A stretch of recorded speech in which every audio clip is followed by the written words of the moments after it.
Taoloni shakur degan sifati bor. Shakir degan sifati ham bor, lekin shakur degan sifati ham bor Alloh taoloni. Oz amal uchun ko'p savol mukofotlarni beruvchi zot Alloh taolo. Alloh shakurdir. Ya shakur deng.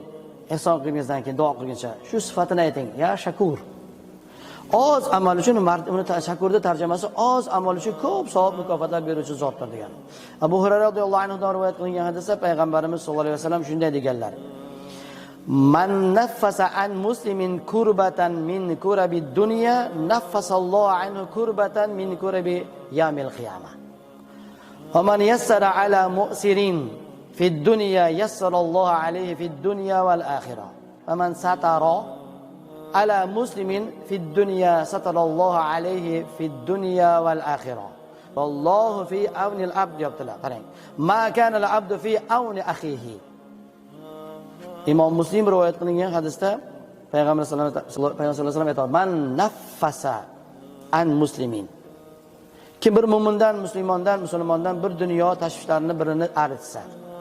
Bilib turamiz, bu hozir shunaqa so'z qoldi, osongina yana. O'zi mashinlikda deb qo'yamiz. Bilmaymiz deymiz.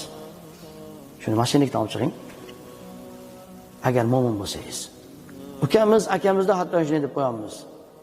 Tog'a amakilarimiz, sinfdoshlar, kursdoshlarni ham uni shunday yiroq deb qo'yamiz. Musulmonmisiz? Payg'ambarimiz man naffasa an muslim kurba. Tashvish. Bugun ko'p birodarimizga tashvish bor. To'g'ri, xato qilib qo'ygandir, nafsga berilgandir. Biz ham xato qilamiz. Kim bir musulmondan bu dunyo tashvishlarini birini aritsa, Alloh taolo qiyomat kuni uni tashvishlarni biridan aritadi. Bu eng katta baxtimiz bu. Dunyodagi tashvishlar muammo emas, mehribonlarim. Eng yomon oxiratdagi tashvishimiz yomon. Kim bir musulmon kambag'alning ishini yengillatsa, endi qarang, ikkinchisi, man yasara ala mu'sirin fid dunya yasallallohu alayhi fid dunya wal akhirah. Kim bir kambag'alni ishini yengillatsa, Alloh taolo bu dunyoda ham, oxiratda ham ishlarini yengillatadi. Oxiratimiz yengil bo'lsin.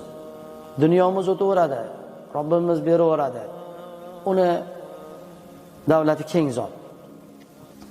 Kim bir musulmonning aybini berkitsa, satara qilsa, mastur qilsa, berkitsa, Alloh taolo u dunyoda ham bu dunyoda uni ayblarini berkitadi. Ko'p insonlar bor o'zimizning ichimizda. Hammamiz o'zimizda ham shunday ayblarimiz borki, Alloh saqlasin, asrasin. Alloh bizning ayblarimizni yoshintirib yuribdi. Agar o'sha sifatni bandalar bilib qolsa, qo'shnimiz yo do'stimiz yo hattoki oilamiz, hattoki onajon, dadajonimiz bilib qolsalar bizga qarashmaydi. Lekin Alloh taolo satr qilib yuribdi. Shuning uchun ham qaysi bir inson bir birodarini aybini ko'rib qoldingiz, siz ko'radigan insonning aybi yoshintirdiz, sizga Alloh taolo bu dunyoyu u dunyoda Alloh taolo aybini yoshintiradi. Hattoki kechirib yuboradi o'sha aybingizni. Butun yoyaverasiz-ki, iloji bo'lsa telefonga tushirib tarqatib yuborasiz. Endi satr qilishlik bilan Alloh taolo bu dunyo, u dunyoda sizni satr qiladigan bo'lsa, endi siz ochishligingiz nima bo'ladi? Bu dunyoda ham sizni ham aybingizni ochaveradi Alloh taolo, u dunyoda ham. Kim musulmonni qarang, aybini berkitsa deyapti.